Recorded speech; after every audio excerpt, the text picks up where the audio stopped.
Hello, ഇന്നത്തെ ഈ ചർച്ചയിലേക്ക് എല്ലാവർക്കും സ്വാഗതം. ഇന്ന് നമ്മൾ കോഗ്നിറ്റീവ് സൈക്കോളജിയിലെ വളരെ ഇൻട്രസ്റ്റിംഗ് ആണ് രണ്ട് ആശയങ്ങളാണ് നോക്കുന്നത്. സർഗാത്മകതയും പ്രശ്നപരിഹാരവും, ക്രിയേറ്റിവിറ്റി ആൻഡ് പ്രോബ്ലം സോൾവിംഗ്. അതെ, പ്രത്യേകിച്ചും ഒരു പുതിയ ആശയം എങ്ങനെ ഉണ്ടാകുന്നു, അതിന്റെ പിന്നിലെ സ്റ്റേജസ് എന്തൊക്കെയാണ് എന്നൊക്കെ. MA psychology first year students ആയ നിങ്ങൾക്ക് ഇഗ്നോയുടെ ബ്ലോക്ക് 4 യൂണിറ്റ് 2ലെ ഈ ഭാഗം ഓർമ്മയുണ്ടാവും. അപ്പോ നമുക്ക് ആ കണ്ടെത്തൽ പ്രക്രിയയുടെ ഉള്ളിലേക്കൊന്ന് ഇറങ്ങി നോക്കിയാലോ, അല്ലേ? തീർച്ചയായും. ഈ സർഗാത്മകത എന്ന് കേൾക്കുമ്പോൾ പലരും അതൊരു മാജിക് പോലെ അല്ലെങ്കിൽ ചിലർക്ക് മാത്രം കിട്ടുന്നൊരു കഴിവായിട്ടൊക്കെയാണ് കാണുന്നത്. ശരിയാണ്. പക്ഷേ കോഗ്നിറ്റീവ് സൈക്കോളജി അതിനൊരു പ്രക്രിയയായിട്ടാണ് കാണുന്നത്. സ്റ്റെപ്പ് ബൈ സ്റ്റെപ്പായി നടക്കുന്ന ഒന്ന്. പ്രശ്നപരിഹാരവുമായിട്ട്, പ്രത്യേകിച്ചും ഉൾക്കാഴ്ച അഥവാ ഇൻസൈറ്റ് ആവശ്യമുള്ള പ്രശ്നങ്ങളുമായിട്ട് ഇതിന് നല്ല ബന്ധമുണ്ട്. Insight problems. അതെ. അപ്പോ പുതിയ ഐഡിയാസ് എങ്ങനെയാണ് വരുന്നത്, അതിന്റെ സ്റ്റെപ്പുകൾ എന്തൊക്കെ, അതൊക്കെ നമുക്കൊന്ന് നോക്കാം. ഈ യുറീക്ക മൊമെന്റ് എന്നൊക്കെ നമ്മൾ കേട്ടിട്ടുണ്ടല്ലോ, പെട്ടെന്ന് ഉത്തരം കിട്ടുന്നത്. അപ്പോൾ ഈ ഒരു ഇൻസൈറ്റിലേക്ക് എത്താൻ സഹായിക്കുന്ന എന്തെങ്കിലും പ്രത്യേക കോഗ്നിറ്റീവ് എബിലിറ്റീസ് അങ്ങനെ എന്തെങ്കിലും ഈ മെറ്റീരിയലിൽ പറയുന്നുണ്ടോ? ഉണ്ട്. ഡേവിഡ്സണും സ്റ്റേൺബർഗും പറയുന്ന ഒരു 3 പ്രധാന കഴിവുകളുണ്ട്. ഇൻസൈറ്റിലൂടെ പ്രോബ്ലം സോൾവ് ചെയ്യാൻ ഇത് വേണം. ഒന്നാമത്തേത് സെലക്റ്റീവ് എൻകോഡിംഗ്. Selective encoding. അതായത് നമ്മുടെ മുന്നിൽ ഒരുപാട് വിവരങ്ങളുണ്ടാവും, പക്ഷെ ആ പ്രശ്നം സോൾവ് ചെയ്യാൻ ഏറ്റവും ആവശ്യമുള്ളത്, ഏറ്റവും റെലവന്റ് ആയത് മാത്രം തിരിച്ചറിഞ്ഞ് അതിൽ ഫോക്കസ് ചെയ്യാനുള്ള കഴിവ്.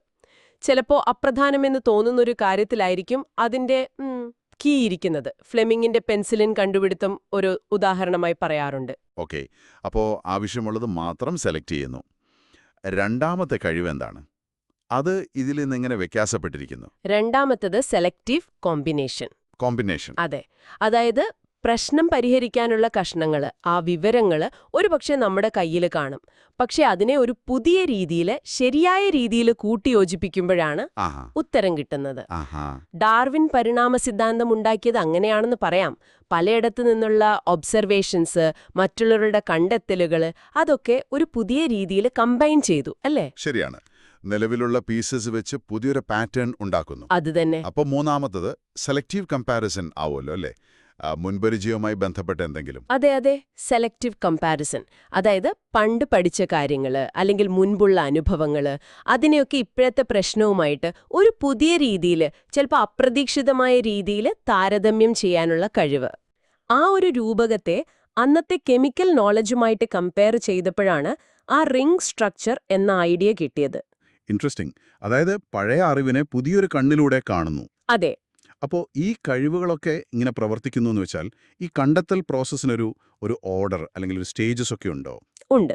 സാധാരണയായിട്ട് ഒരു 4 ഘട്ടങ്ങളാണ് ഈ ക്രിയേറ്റീവ് ഡിസ്കവറിക്ക് പിന്നിൽ പൊതുവെ പറയാറ്. 4 ഘട്ടങ്ങൾ.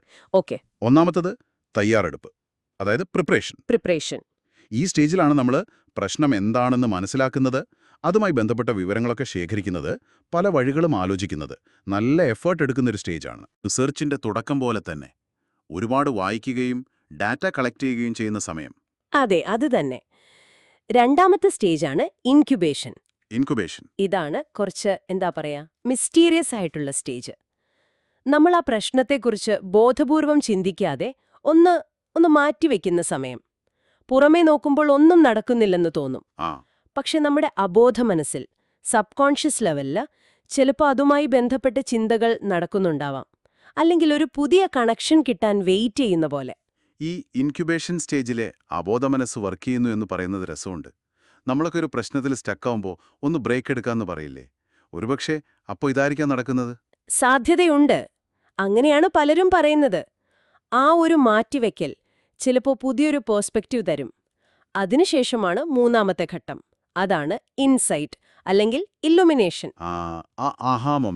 നിമിഷം പെട്ടെന്ന്, ചിലപ്പോ തീരെ പ്രതീക്ഷിക്കാത്ത സമയത്ത് ശരിയായ ഉത്തരം അല്ലെങ്കിൽ ആ പുതിയ ആശയം മനസ്സിലേക്ക് വരും. പഴയ എലമെന്റ്സൊക്കെ ഒരു പുതിയ രീതിയിൽ ഓർഗനൈസ്ഡ് ആവുന്നു. പോയിൻകാര് പറഞ്ഞ പോലെ ഉപയോഗപ്രദമായ പുതിയ കോമ്പിനേഷനുകൾ ഉണ്ടാക്കുന്നതാണ് സൃഷ്ടിയെന്ന്. ഓക്കെ, അപ്പോ ഇൻസൈറ്റ് കിട്ടി. ഇനി അടുത്തത്, ആ കിട്ടിയ ഐഡിയ വെറുതെ വിട്ടാ പോരല്ലോ. അതാണ് നാലാമത്തെ അവസാനത്തെ ഘട്ടം, വെരിഫിക്കേഷൻ, സ്ഥിരീകരണം. വെരിഫിക്കേഷൻ. കിട്ടിയ ആ ഇൻസൈറ്റ്, ആ ആശയം, അത് ശരിക്കും വർക്ക് ചെയ്യുമോ, പ്രായോഗികമാണോ, യൂസ്ഫുൾ ആണോ എന്നൊക്കെ ചെക്ക് ചെയ്യുന്ന സ്റ്റേജ്. ചിലപ്പോൾ ഐഡിയ ഒന്ന് പോളിഷ് ചെയ്യേണ്ടി വരും, വിശദീകരിക്കേണ്ടി വരും. അതൊക്കെ ഈ ഘട്ടത്തിലാണ്. വളരെ വ്യക്തമായി.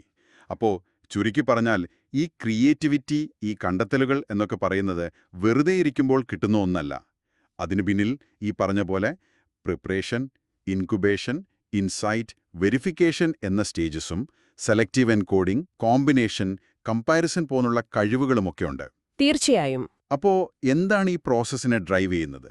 എന്തുകൊണ്ടാണ് ചിലർക്ക് കൂടുതൽ കണ്ടെത്തലുകൾ നടത്താൻ പറ്റുന്നത്? പ്രധാനമായും 2 കാര്യങ്ങളാണ് എടുത്തു പറയേണ്ടത്. ഒന്ന്, ഒരു ലക്ഷ്യബോധം. അതായത് ആ പ്രശ്നം പരിഹരിക്കണം എന്നുള്ള ഒരു സ്ട്രോങ് മോട്ടിവേഷൻ. 2, ആ വിഷയത്തിലുള്ള അറിവ്, നോളജ്, പിന്നെ ടെക്നിക്സ്, ഒരു വൈദഗ്ധ്യം. എക്സ്പെർട്ടൈസ്. അതെ. ഈ ബേസിക് നോളജും സ്കില്ലും ഉണ്ടെങ്കിലേ പുതിയ കോമ്പിനേഷൻസ് ഒക്കെ ഉണ്ടാക്കാൻ പറ്റൂ. അല്ലാതെ ശൂന്യതയിൽ നിന്നല്ല ക്രിയേറ്റിവിറ്റി വരുന്നത്. ശരിയാണ്. അപ്പോ കഠിനാധ്വാനവും അറിവും ഇതിനത്യാവശ്യമാണ്.